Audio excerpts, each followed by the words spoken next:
যারা বিপদে পতিত হয়, মুসিবতে পতিত হয়, এরা আজকে আলোচনা শুনে এত আনন্দিত হবে যে তারা বিপদকে ডাকবে, আমার বিপদ হোক আর আমি বিপদে ধৈর্য ধারণ করি আর এই মর্যাদাগুলো আমি পেয়ে যাই। সুবহানাল্লাহ। সম্মানিত উপস্থিতি, বিপদ আপদ আল্লাহর পক্ষ থেকেই আসে। আল্লাহ আপনাকে বিপদ মুসিবত দিয়ে পরীক্ষা করবেন, এ কথা আল্লাহ তাআলা পবিত্র কোরআনুল কারীমের মধ্যেই বলেছেন।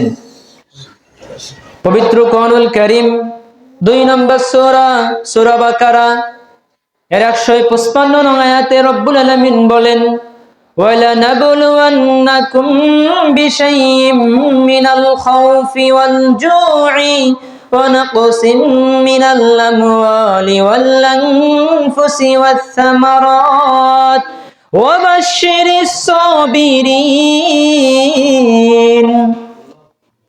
রব্বুল আলামিন বলেন, আর আমি অবশ্যই তোমাদেরকে পরীক্ষা করব কিছুটা ভয়, ক্ষুধা, ধন সম্পদ, জীবন ও ফসলের ক্ষয়ক্ষতির মাধ্যমে, আর ধৈর্যশীলদেরকে সুসংবাদ দাও। আল্লাহ তাআলা এ ব্যাপারে অন্যত্রে বলেন পবিত্র কোরআনুল কারীম 3 নম্বর সূরা, সূরা আল ইমরান এর 186 নং আয়াতে রব্বুল আলামিন বলেন, লাতুবলাউন্না ফি আমওয়ালিকুম ওয়া আনফুসিকুম, অবশ্যই তোমাদেরকে তোমাদের ধন সম্পদ এবং তোমাদের নিজ জীবন সম্পর্কে পরীক্ষা করা হবে। তাহলে অত্র দুটি আয়াত থেকে আপনারা কি বুঝতে পারলেন? রব্বুল আলামিন বলতেছেন যে আমি তোমাদেরকে পরীক্ষা করব কিছুটা ভয়, ক্ষুধা, অর্থাৎ ক্ষুধা দিয়ে আল্লাহ পরীক্ষা করবেন, অভাব অনটন দিয়ে আল্লাহ পরীক্ষা করবেন, এবং ধন সম্পদের ফল ফসলের ক্ষয়ক্ষতির মাধ্যমে আল্লাহ তাআলা আপনাকে পরীক্ষা করবেন, জীবন নাশের মাধ্যমে পরীক্ষা করবেন। হঠাৎ আপনার আদরের বাবা, আদরের মা মারা যাবে, হঠাৎ আপনার আদরের সন্তান যাকে ভালোবেসেছিলেন এই সন্তান মারা যাবে, আদরের স্ত্রী মারা যাবে, ভাই বোন মারা যাবে। জীবন নাশের মাধ্যমে আল্লাহ তাআলা কি করবেন? পরীক্ষা করবেন। এবং আপনার যে জীবন রয়েছে এই জীবন সম্পর্কে আল্লাহ তাআলা আপনাকে পরীক্ষা করবেন। আপনাকে রোগ দিয়ে আল্লাহ তাআলা পরীক্ষা করবেন, মুসিবত দিয়ে আল্লাহ পরীক্ষা করবেন, দুঃখ, দুর্দশা, টেনশন ইত্যাদি দিয়ে রব্বুল আলামিন আপনাকে পরীক্ষা করবেন। আর যারা এতে ধৈর্য ধারণ করবে, রব্বুল আলামিন বলতেছেন, ওয়া বাশশিরিস সাবিরিন, আর তুমি ধৈর্যশীলদেরকে সুসংবাদ দাও। সুবহানাল্লাহ।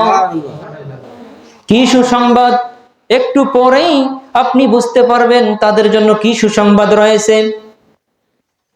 সম্মানিত উপস্থিতি, তাহলে শুধু যে দুঃখ, কষ্ট, বিপদ, মুসিবত দিয়ে পরীক্ষা করবেন তা নয়, আল্লাহ তাআলা আপনাকে ভালো দিয়েও পরীক্ষা করবেন। দেখুন এ সম্পর্কে 21 নম্বর সূরা, সূরা আম্বিয়া এর 35 নম্বর আয়াত রব্বুল আলামিন বলেন, ওয়া নাবলুকুম বিশ-শাররি ওয়াল খায়রি ফিতনাহ, আর আমি তোমাদেরকে ভালো মন্দ দ্বারা বিশেষভাবে পরীক্ষা করে থাকি। তাহলে অত্র আয়াত থেকে কি বুঝতে পারলেন? আল্লাহ তাআলা ভালো দিয়ে পরীক্ষা করবেন, এর অর্থ কি?